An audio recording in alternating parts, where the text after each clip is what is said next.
So welcome, everybody. This is the first special education learning community of 2024, 2025. Thank you all for being here. And we have a special treat today. We have Cedar, Tressa, and Aaron, and they are going to do a little update on the MAST testing that's starting next week, I believe. And so we're going to go ahead and let them get started before we have John give his special education updates for the year. And so if anybody has any questions, please don't hesitate to either raise your hand or send something in the chat, and we will try to get to you as quickly as we can. So welcome. And Cedar, I'm going to let you go ahead and introduce your team. Perfect. Thanks, Anne. So like Anne said, my name is Cedar Rose. I'm the State Assessment Director for OPI. And with me, I have my two assessment specialists that support MAST. So Tressa, do you want to go ahead and introduce yourself? Hi, my name is Tressa Gravely, and I work on the MAST assessment as the OPI assessment specialist. I was on this assessment last year during pilot and looking forward to moving into operational year this year. So looking forward to working with our districts across the state. And I'll kick it over to you, Erin. All right. Good afternoon, everyone. I'm Erin DeGraw, and I am the General Population Assessment Specialist. So I support Tressa. She's the lead singer. I sing back up to her. So it has been wonderful and exciting to watch MAST be implemented and support this assessment. Thank you, Erin. So what we're going to do today is I'm just going to provide, like Anne said, a brief overview of where we are with MAST, tailored a little bit more to special education and sort of the questions that we're seeing are coming up, and just some general activities of what's going on with MAST. So with that, I'm going to start out. We're going to talk about what is MAST first and foremost, because I think it is in the world of assessment, it is extremely innovative, extremely new. We're the only state that has an operational 3-year assessment for our general population. So we'll talk a little bit about that. We'll talk about what's happening now. Just address some of the common things that we're seeing, especially relating to our special education community. Then we'll talk a little bit through about accommodation supports and tools for MAST, because it's really how we make MAST accessible to all of our eligible students. So I'm going to give you a little bit of time to read through this, so don't feel like you need to speed read. But MAST really came about from hearing from our field many years ago, and as I know Tressa and Aaron can attest to as former teachers, I myself as a former teacher, that our summative assessment model really wasn't fitting the needs of our teachers, of our schools, and especially of our students. So in August of 2022, we came together and partnered with the National Center for Assessment. We gathered a group of Montana stakeholders, and we published our theory of action. So instead of me talking through the theory of action, I thought that this excerpt was really powerful around what MAST attempts to do, and this is really the cornerstone and the guiding document of where we are today. So I'm going to give you a few minutes to read through this. If there are any words that really resonate with you or phrases that resonate with you as you read those, feel free to jot them down or drop them in the chat to share with your colleagues. I'll give you about a minute of silence to read through this.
Love what I'm seeing in the chat. Instructionally useful information, flexible, local, a ditto of John, which I also appreciate. I think that clear and accurate? Absolutely. In full transparency, Tressa and Aaron and I weren't on when this project started, but I think what made us really resonate with this project coming into our positions is all of those things that you all address, that we're flexible, that we're local, that we're providing instructionally useful information. And I know from years and years of getting back a score report on an assessment that my kids took in May, and that I'm getting back in, June or even the year after, that I'm not getting the information I need to really create the instructional environment that I want to use that information. And so with that, starting in, like I said, August of 2022, back with our theory of action, we have had for the sake of an assessment, a rather long on-ramp, but still have done a lot of development in the last few years. So back in 22, we did that planning and design, engaging stakeholders, really wanted to get a firm grasp of what our educators wanted before we moved forward with this project. In 2022-2023 school year, we did a small scale pilot. That was about 5,700 students in about 33 schools, just really testing out the platform, making sure that what we were providing is going to work. We're on a different platform than we have been for our other assessments. So that was a little bit of an adjustment that we wanted to make sure that we had right. Started field testing items, building that item bank. And then last year we had the opportunity to go to an expanded pilot. So with that expanded pilot, we had two different versions of it. We had 20,000 students who participated in a through-year model who were able to see their testlets aligned to local scope and sequence. They tested in 5 windows throughout the year. And then we also had another 10,000 students that assessed in a summative Form B version. So some of your districts may have participated in that, but when you think about 30,000 students, that is just under half of the about 68,000 students that we assess. So for the sake of a expanded pilot or a field test, that is a huge proportion of our state who were able to experience MAST before we came operational. And Anne mentioned MAST is starting. MAST actually started yesterday. So we are in our first operational year of MAST. This is completely replacing the Smarter Balanced assessment that we've taken in the past. And the statewide assessment is doing everything that a statewide assessment is required to do. This will create our annual determinations for accountability. We will get summative score reports to students, and schools will be able to get their summative results at the end of our operational year in our standard setting. So like I said, yesterday was a historic day for Montana, as being the first state that operationalized a 3-year assessment for a general population. And yeah, we're really excited about that. Some of the questions that have come up is, well, what else is changing? What about our alternate assessment? MAST is the only assessment that is changing for this current year. So while students in the past had taken the Smarter Balanced assessment, this year our students are taking the Montana Aligned to Standards 3-year or MAST. So this is for our 3rd through 8th graders, general population, and math and ELA. For your students who are alternate eligible, they are still taking the MSAA in the summative version in that spring testing window. So those students won't take MAST. They will just take the MSAA at the end of the year. We're looking at some other options to see if there is a model that closer aligns to that instructionally embedded. So there may be some future changes, but as of right now, that assessment's not changing. Same thing with our ACT, our science assessment, and our alternate science assessment. So MAST is the only assessment change in the 24-25 school year. This is an overview of our windows of what this year looks like. Last year, we got a lot of feedback that 5 windows was too many. It felt like we were constantly assessing, and our windows last year were shorter. So this year we moved to 3 main windows. Those are 6 weeks long. So first window opened yesterday. That will go until November 22nd. In those 6 windows, students will be taking both math and ELA testlet. Now, a testlet is a mini test. Our math items are around 10 questions. Our ELA testlets are about 18 questions. And those testlets administration time is anywhere from 10 to 35 minutes, depending on the testlet. We were in the field today, actually, one of our staff members, and they were able to see 2 ELA testlets administered in 40 minutes. And so that would be the ELA testing for the full window, and we get those score reports back, which is really exciting. You will notice that range in math testlets from 3 to 5. That's because our districts were able to go in and align their testlets to their local scope and sequence. So that was done from June until September of this year. They went into the scheduler tool. They were able to say, okay, in the first window, I'm going to teach these 3 topics, and these are the 3 testlets that I'm going to take. So when you think about some of the challenges of summative assessment, you know, my students are learning something in October, they're assessing in May, or I don't get that feedback back in time to provide any sort of intervention. Students are taking testlets on content that they just covered and getting that feedback back on the next testing week. And so they are able to make real-time adjustments in that instruction, which is really exciting. ELA has 2 testlets per window, literary and informational. I said 2 of those can be administered in about 40 minutes or a class period. And then we also have window to a performance task. So a writing task for students to be able to participate in. Those are hand scored. And so those get sent off to be scored. And the feedback is still back before the end of the year. So any sort of changes we need to make to instruction on writing will be able to happen before our students move on to the next grade level.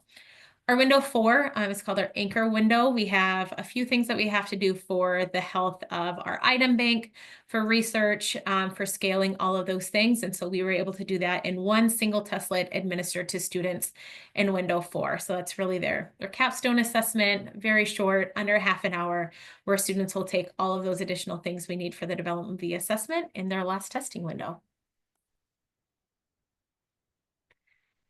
This is just a visual of what those testlets look like. Those 2 testlets in the beginning are in window 1, 3 in window 2, and then 2 in window 3. Math, there are 12 testlets total that students take.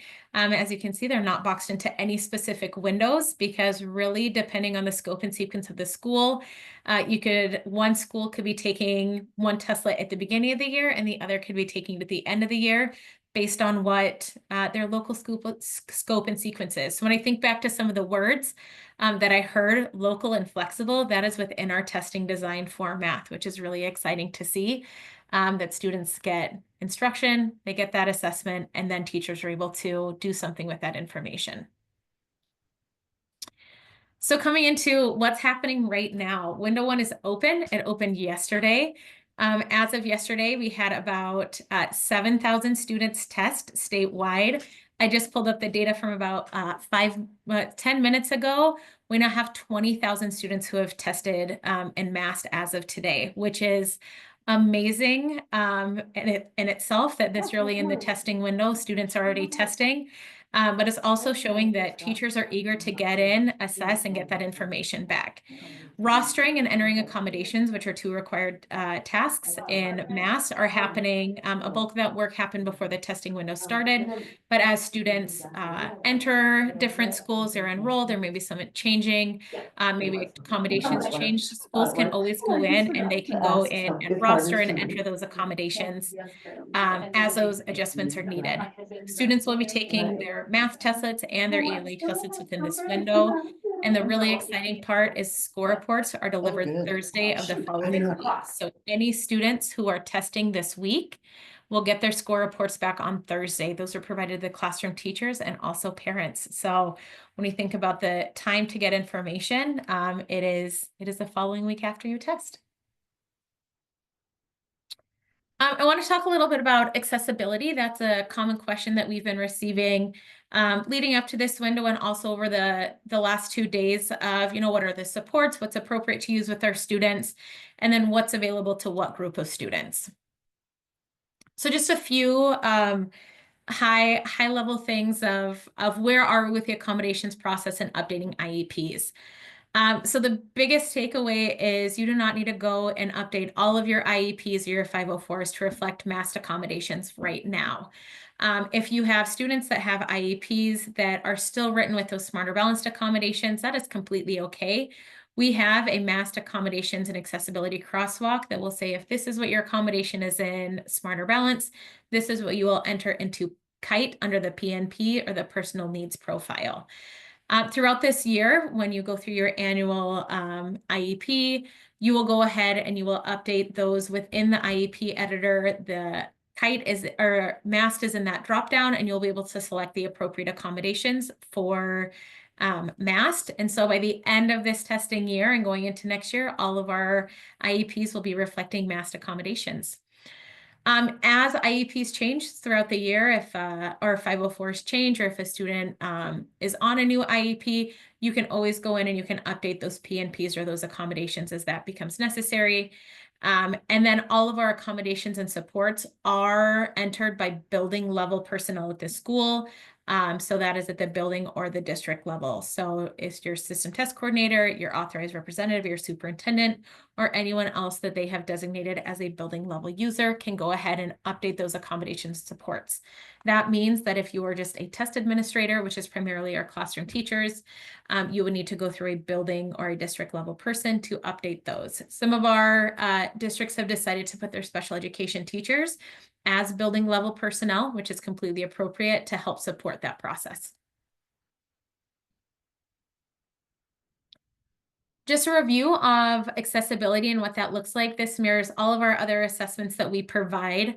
There's really 3 tiers of accessibility. We have universal features. MAST has a very robust menu of universal features that are available to all of the students, regardless of if they have an IEP, a 504, if they're an EL.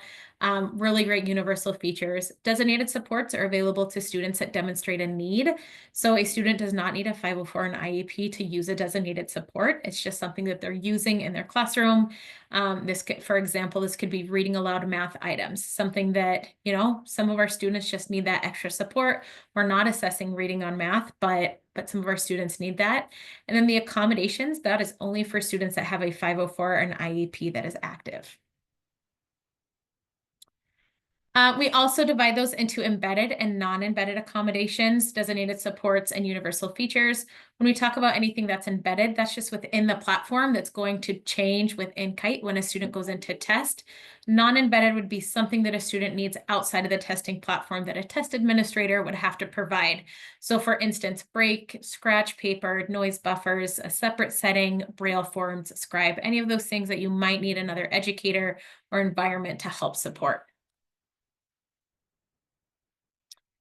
This is what entering accommodations and supports within Kite looks like.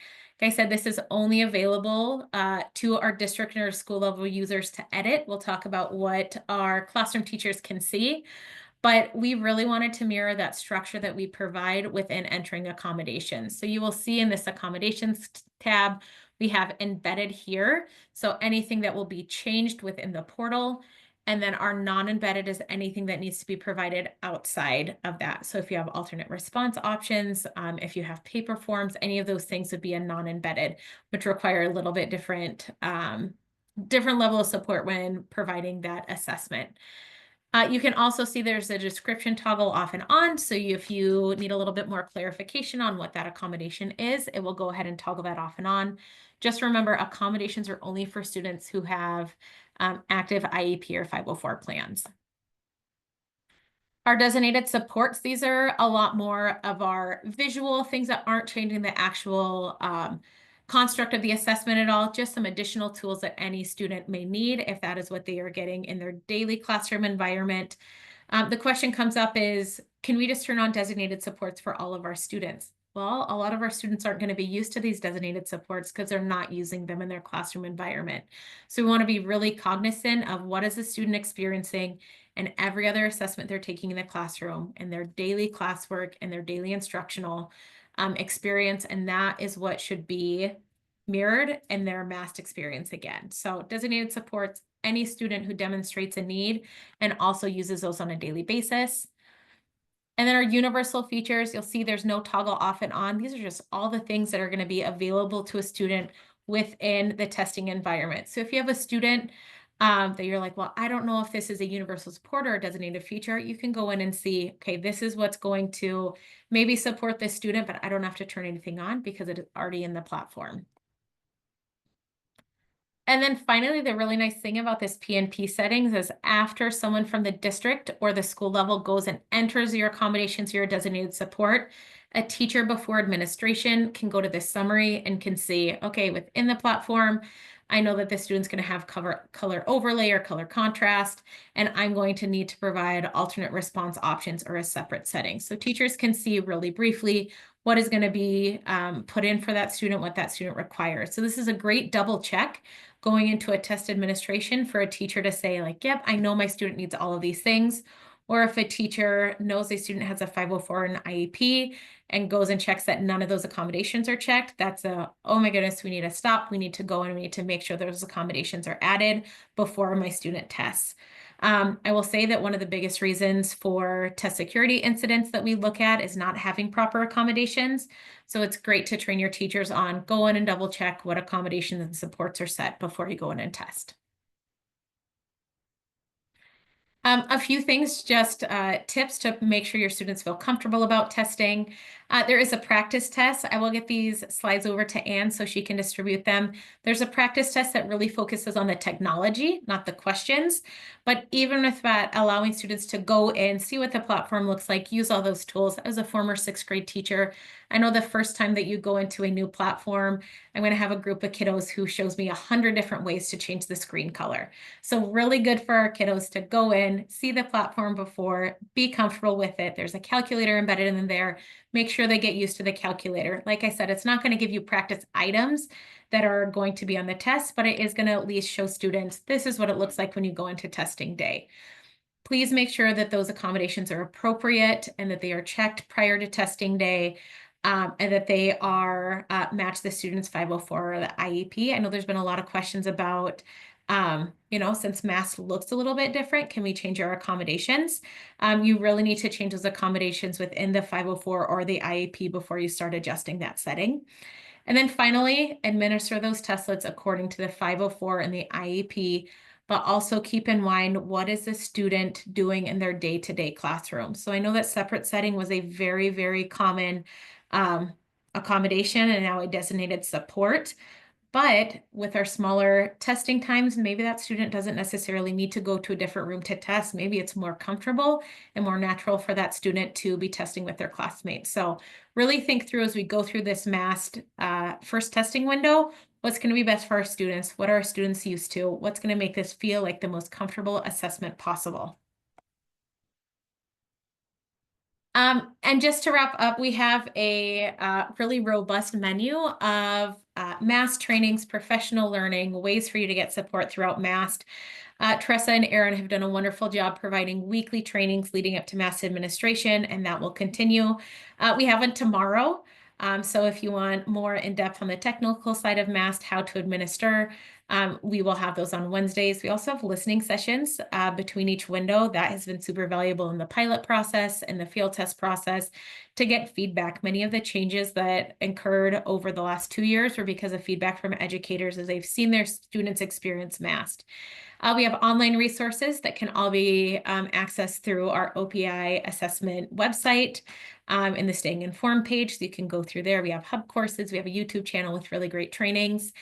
We have professional learning that will accompany our score reports. So starting at the end of October, teachers can get together, can look through those score reports and really get some pointed instruction on how to use those in next steps. And then we also have monthly office hours with the OPI assessment unit. The first Tuesday and the third Thursday of each month. And any of this, like I said, I'll get these slides over to Anne so you can get the links to those for any of the resources that I've provided. But with that, I know that was a quick overview of MAST, but I will pause for any questions.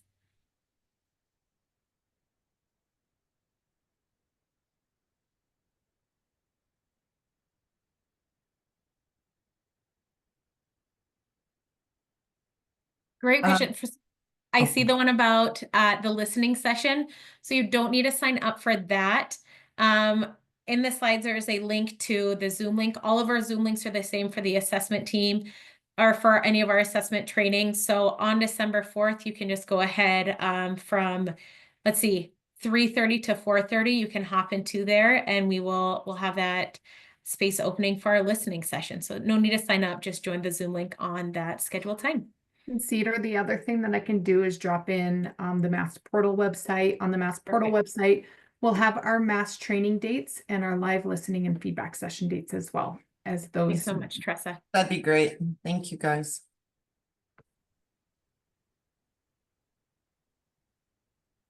Okay, any other questions for Cedar, Tressa, or Erin? Well, thank you so much for joining us today. And so I'm going to go ahead and if you guys want to leave or you can stay and listen to John, but John Gorton is up next. Are you ready, John? Okay, sure, yeah. Cedar, Okay. nice work. Now you can stop and breathe for a second, because boy, it was like lots of information there, but it's very, very good stuff. Thank you for what you guys are doing in your team. Fantastic stuff for sure. Thank you, ladies. Okay, John Gorton is going to give us some special education updates for this upcoming time frame. And so, John, I won't take any more time. Fine. I really don't have any, I don't have a set PowerPoint or anything fancy to share with you guys. I thought maybe what I would just kind of do is give a little bit of a narrative on where things are at and how it's all rolling out and things to that effect. And then whatever remaining time we have left available for any kind of questions and answers that you may have, or at least questions that I can maybe find the answer for you if as necessary. But before I start, I want to kind of get acquainted with the audience. I know some of us are directors. I know some of us are, I would assume the rest of us are teachers. So maybe if you could just take a moment and enter in the chat where you're from and your role, I'd appreciate knowing that.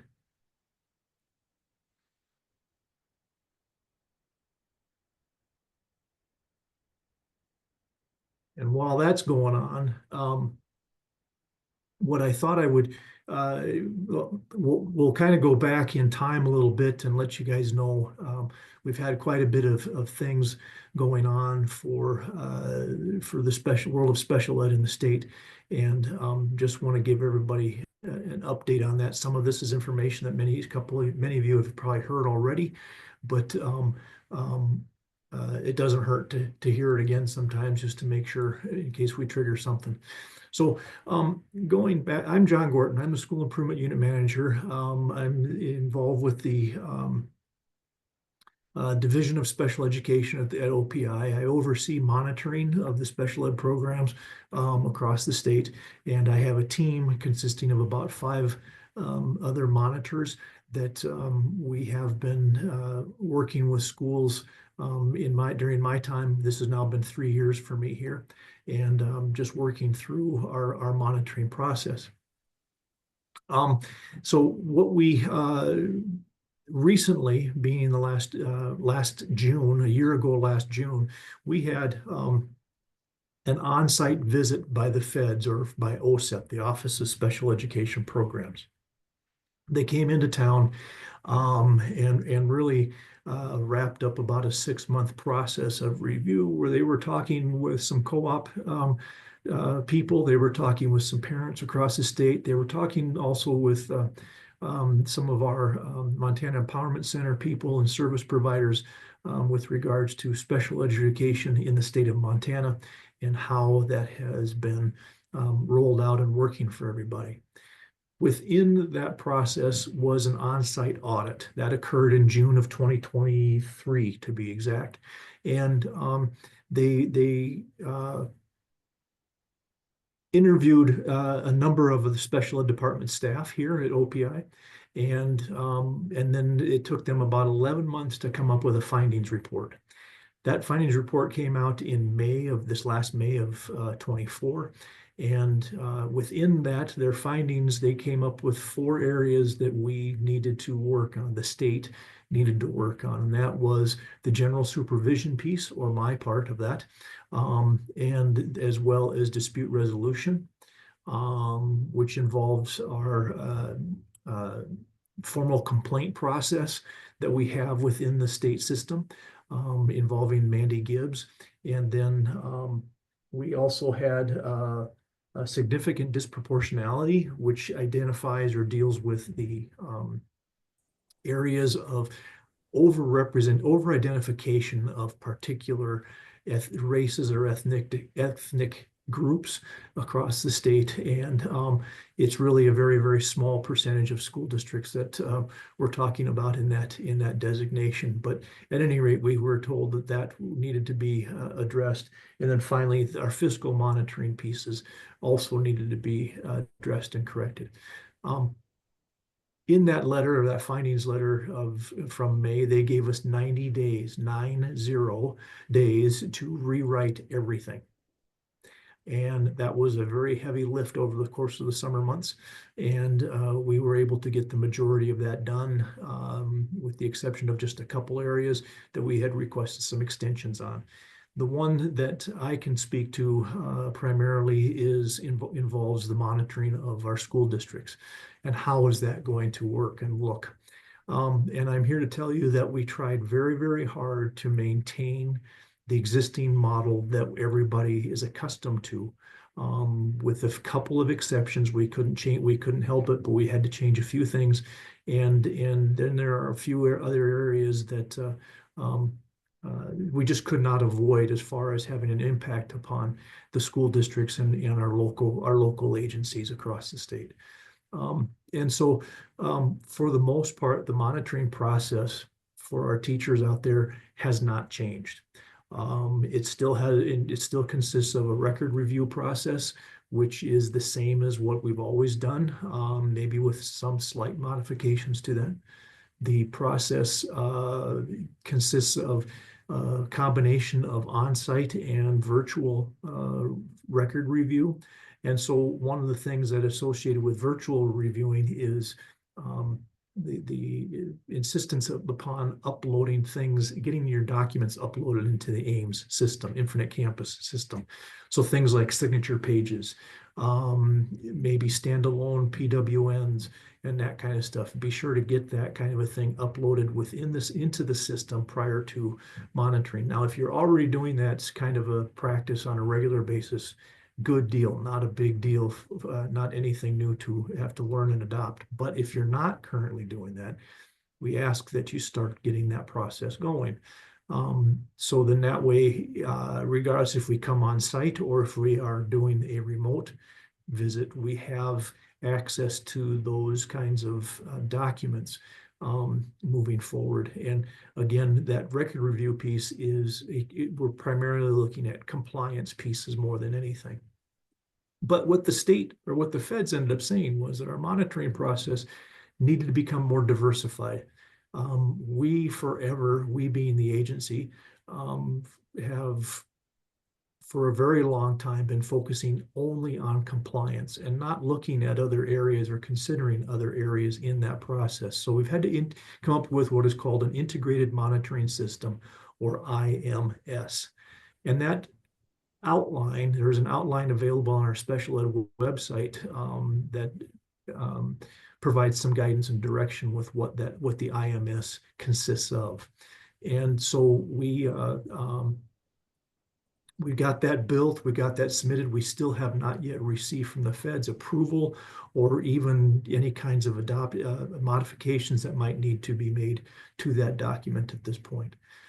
So for the here and now, we're in the process of monitoring.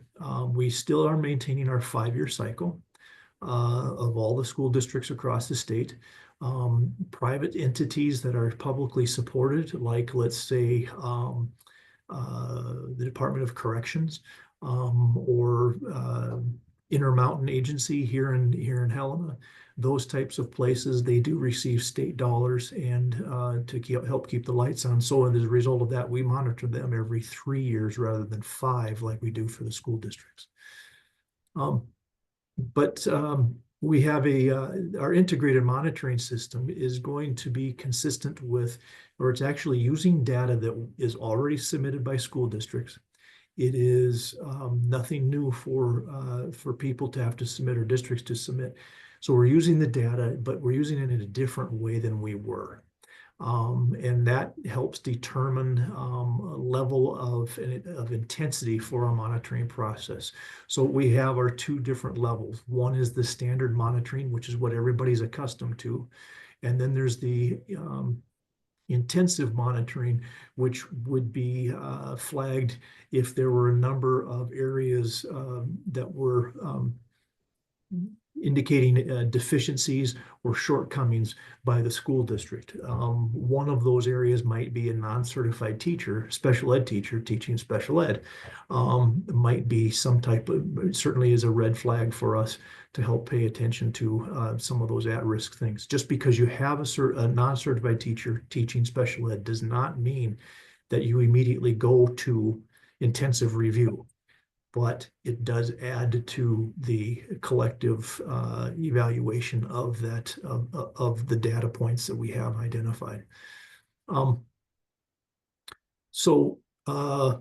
If a school district is designated as in need of intensive review, that review still maintains the record review file, or record review like we've always done. But it also then included are things like interviews with school staff, perhaps parents, perhaps even students, if appropriate or when appropriate. And we just try to get an understanding of what's going on and how things are, and issuing findings based upon those interviews. We also want to see things like if the IEP says that Johnny is going to be receiving special ed services for math for 20, 30 minutes a day in the IEP, then we hope to see a schedule that shows that time or reflects that time, because the OSEP asked us, how do you know?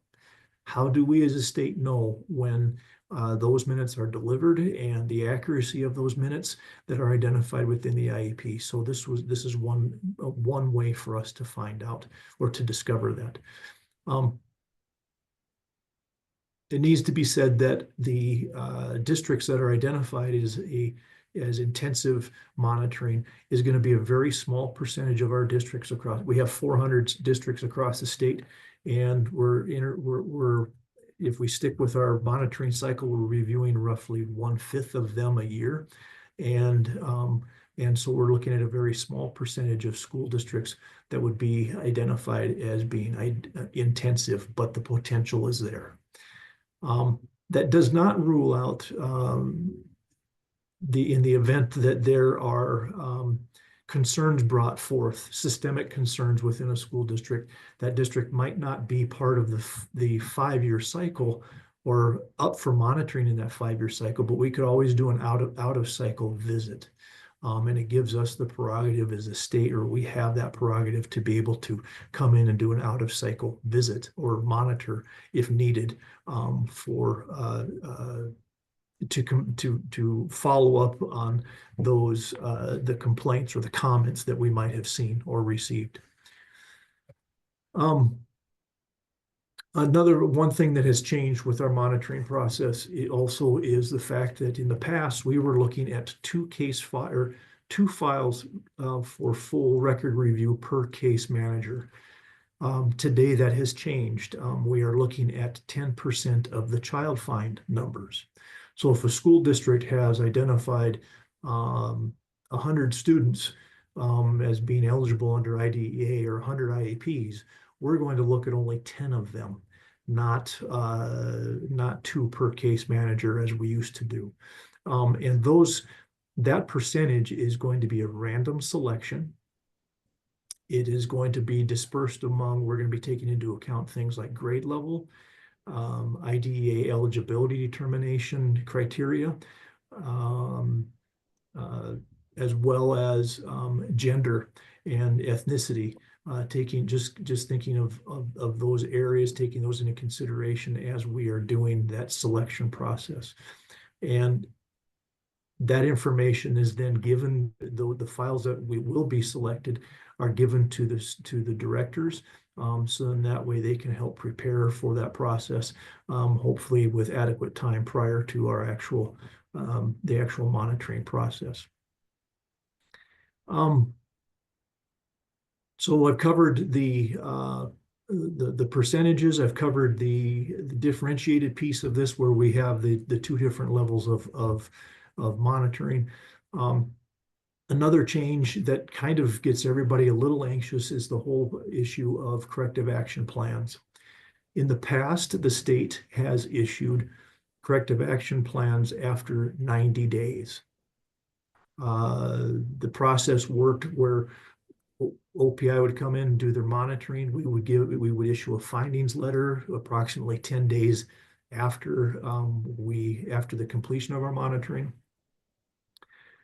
Districts would have 30 days to correct any areas of noncompliance that were individually based, because those are violations of free and appropriate public education.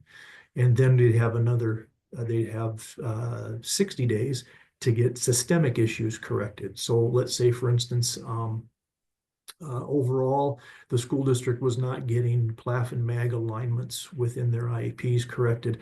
They'd have those 60 days to get that taken care of without the issue of a corrective action plan. And then anything that was remaining, anything remaining after 90 days turned into a corrective action plan.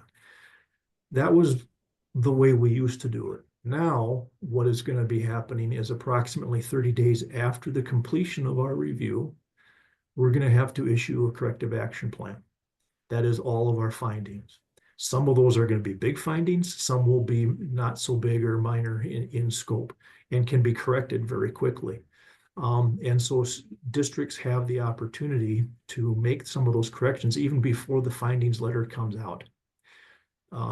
So let's say I'm having and Val, I'll pick on you just because we're friends and all, but let's just say in Glendive, we have identified or we've gone through our review process. During the exit or the debrief conversation I might have with Val or the director would be saying, we've got a number of issues that have been popping up dealing with extended school year. And some of those things can be addressed, or many of those types of things can be amended through the amendment process and taken care of right away. But if you take care of that before I get that 30-day letter or the CAPS letter issued, great. It would still be in the CAPS, or we would remove that from the corrective action, and it just would not be there. So you really have a little bit of a grace period there to get some of those more immediate needs or violation of FAPE corrected in a very timely sort of a way. Are there any questions with regards to that CAP?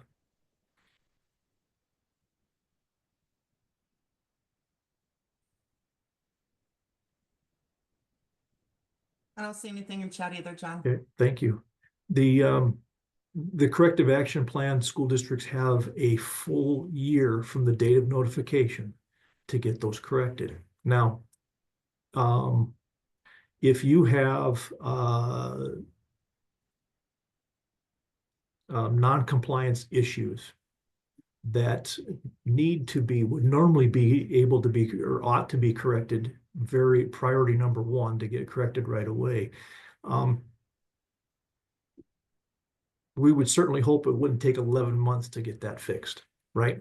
That should be something that can be taken care of immediately or within at least that first month of notification, because those are typically individualized sorts of areas or needs that are correcting just a particular student's IEP or the documentation therein.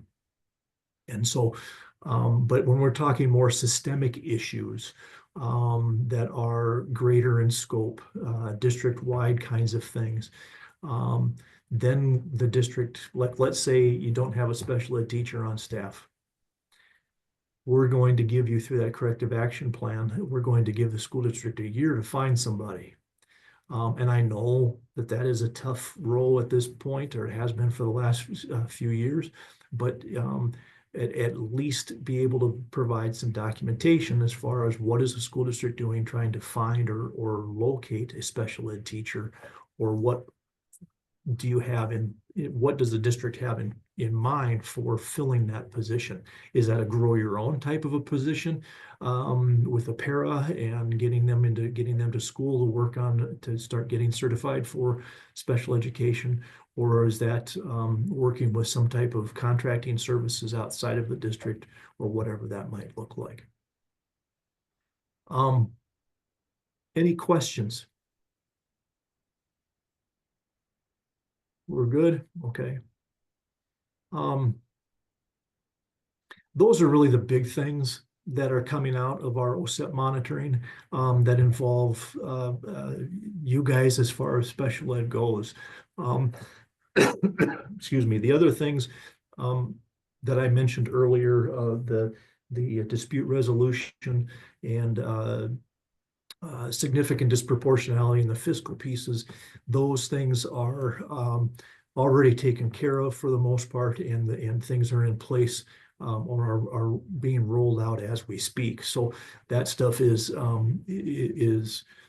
more generic in scope as opposed to my purpose of the monitoring.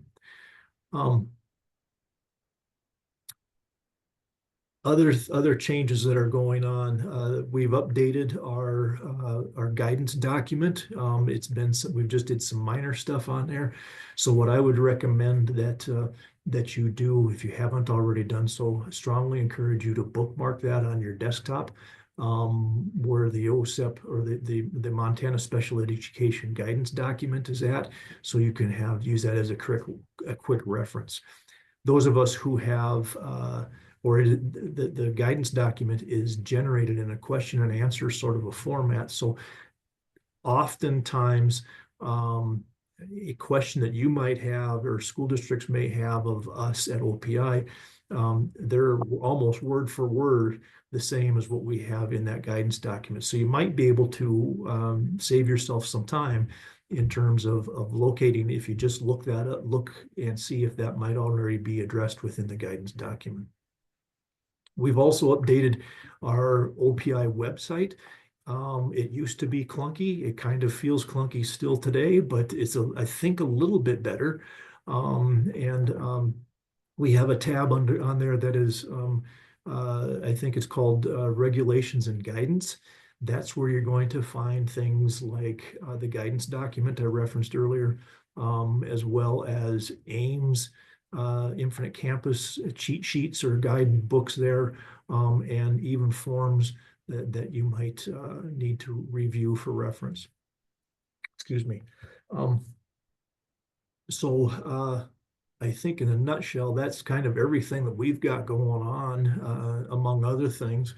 But I wanted to leave the remaining time that we have here, which isn't much, but the remaining time for any kind of questions that you might have of me.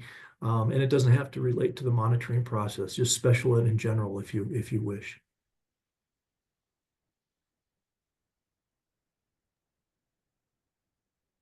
Hey, John, I have a question about the corrective action plans. Is it still going to be like after you have findings or whatever on a certain kid's IEP or eval, then you had to show like 2 more IEPs or evals to show that you were doing them correct the next time? Is that still the case? Yes, it will be. Good question, Megan. Thank you for asking. We still need to have, I guess, evidence that the improved practice has stuck, right? And so we're going to still be asking for a series of evidence that we can use to be able to say that with confidence be able to say that those corrections have been taken care of and the practices have been rectified.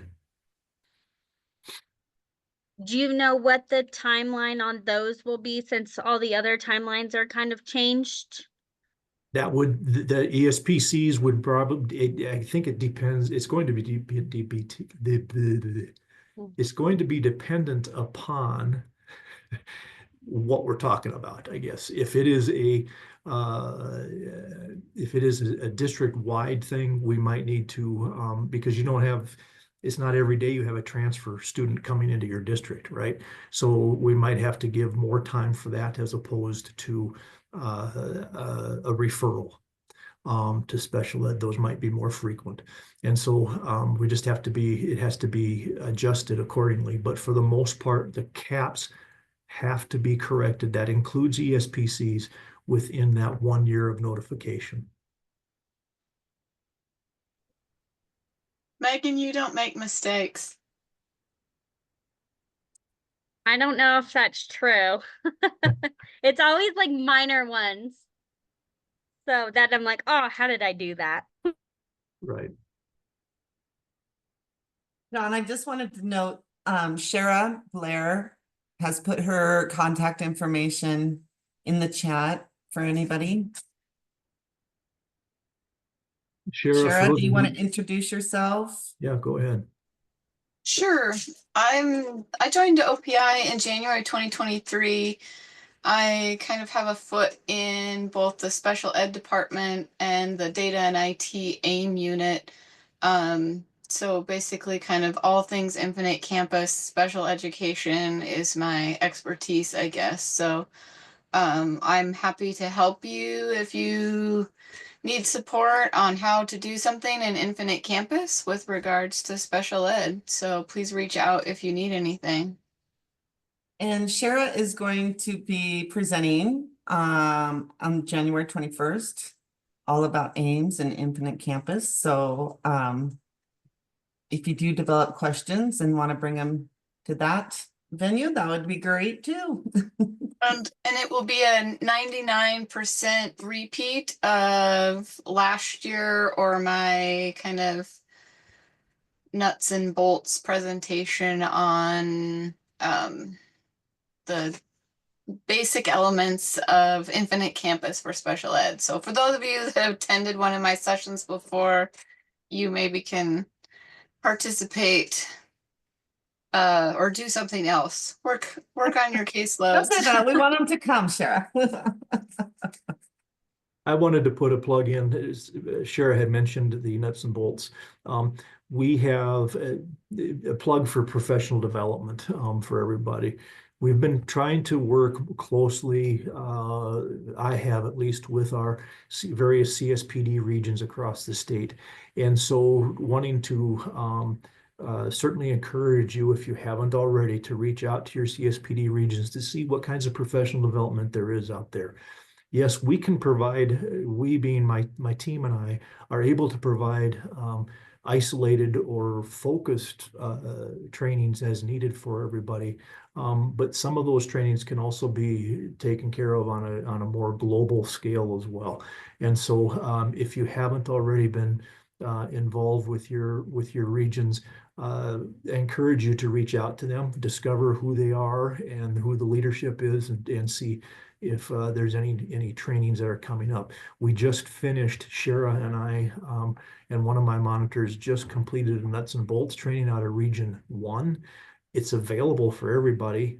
And that was basically that Special Ed 101 sort of a course that we have recorded. And if you reach out to Dana Singer from Region 1, she may be able to share with you the recording of it. That was a 3-day, hour and a half each night event. We were doing that after school hours, so it would be working for everybody's schedules, or more convenient at least.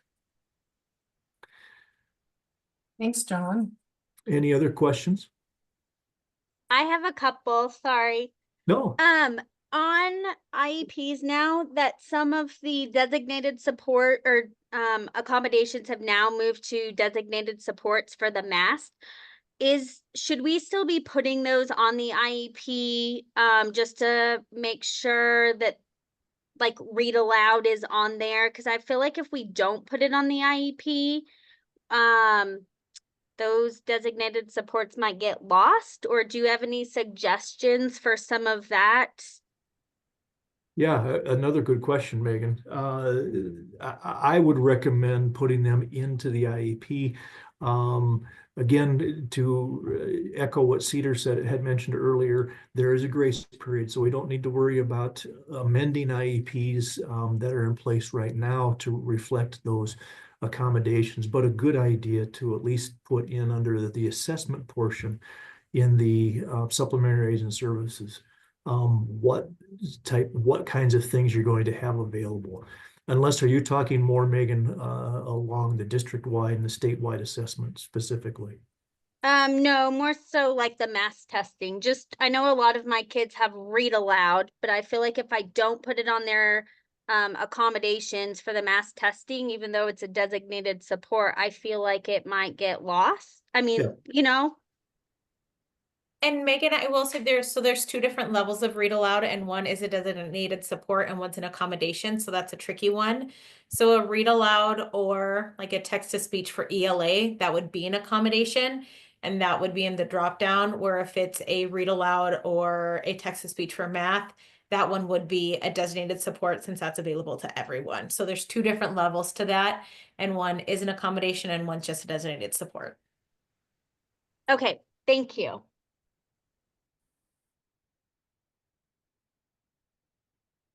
But yeah, Megan, I would certainly include, I think I would maintain the practice of writing it in the IEP as well. And you know, even when we were doing the SBAC assessment, we had to transfer those accommodations over to the SBAC as well. So I think similarly, it would be at least to have it, that way you're ensured that that stuff is there and hopefully implemented. I'm sharing my screen just for clarification. I'm thinking what you're saying, Megan, is since those accommodations are not in the actual, if it's not one that's in the drop-down list, could you put it here in the notes? And I'm thinking what John is saying, yes. And you could also add it in the other editor for supplementary aids and services. So you could be redundant with putting it in more than one place. If you put it just in the supplementary aids and services, you know, if you go into AIM and you can print out accommodations, for like the testing and it shows up like MAST and gives all the accommodations, those won't show up though, right? Okay. No, nothing in supplementary aids and services and nothing in the comments box for statewide assessment shows up in that report. So that is kind of a downside to the way it's set up. Okay, but that's also helpful for just like typical testing. You probably still want to put it in there to show that you need it for like daily tests, but then again for the MAST or whatever testing. Yes. Correct. Okay. And I will kind of say that there's a backside of Infinite Campus that you could create what's called an ad hoc report. So as long as you as a team are consistent about where you're putting it, so like, you know, make a policy to say you either put it in this assessment comment, the statewide assessment comments, or you put it in supplementary aids and services, then you could create an ad hoc report that says, go look in this field and go look in this field. And you're kind of creating a custom report that you could run during assessment windows. So like, Okay. like an example of that would be if you're doing it here and you say, well, I'm going to do the MAST with accommodations for ELA, and you pick text to speech as something that is an accommodation, but then you could put like additional designated supports and put in what these are. And then you basically run a report that looks at this field and it would populate the data that you have in that field.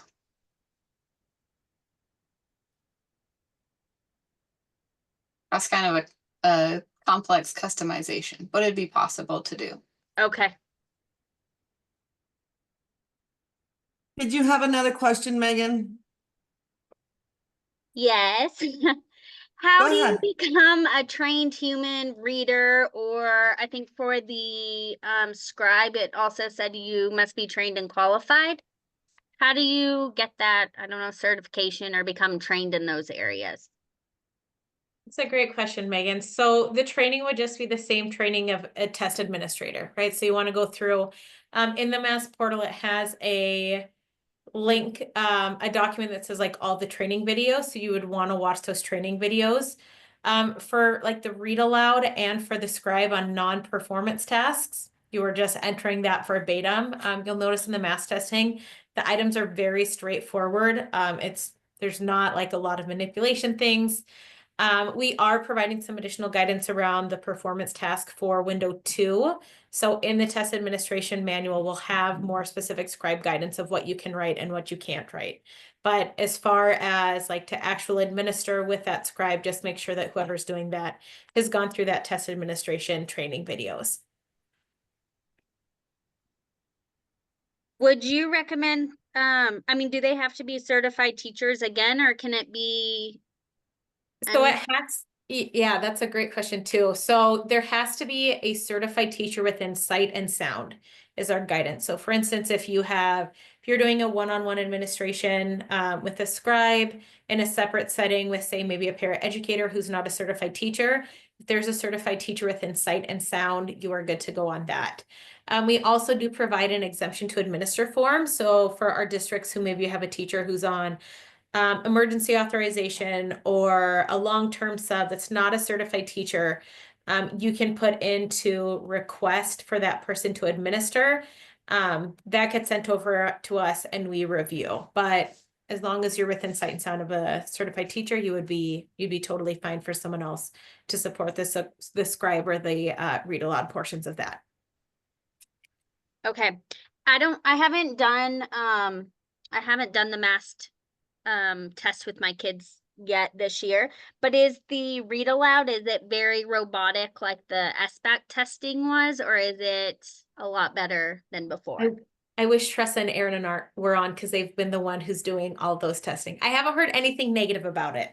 So Okay. I'll say that much, but feel free to reach out to me if your kiddos take it and you're like, ooh, this is not a good sound. We have a wonderful vendor who works with us and can make adjustments, but so far all the accommodations we've had have been very, very great, very, like any sort of our ASL or any of our like other things have been great, but correct me if you get in and it sounds very robotic. Okay, I'll do that. Thank you. Thanks, Megan. Any other questions? Yeah, and I just had one question. I know that these Okay. were originally slated to occur whatever Wednesday of the month. Is this an exception for this meeting or are we going back to having these on Tuesdays, or will it be on Wednesdays for future? We're gonna continue on Tuesday this year. Okay, because I know on the calendar, or even when getting well, no, never mind. It did say the 15th for today, didn't it? Yeah, never mind. Third Tuesday of every month, starting in October. Is that what I read? I think Yes. it says different on different ones. Like one says second Tuesday and one says third Tuesday and one says second Tuesday. You know what you looked at, Megan? Yeah. Oh gosh, I'd have to go back. I feel like one on the description on the link that you sent me, I think today, said the third Tuesday, but then when you actually go in, it says the second Tuesday. Like one looked like maybe it was like a handout. I think that link.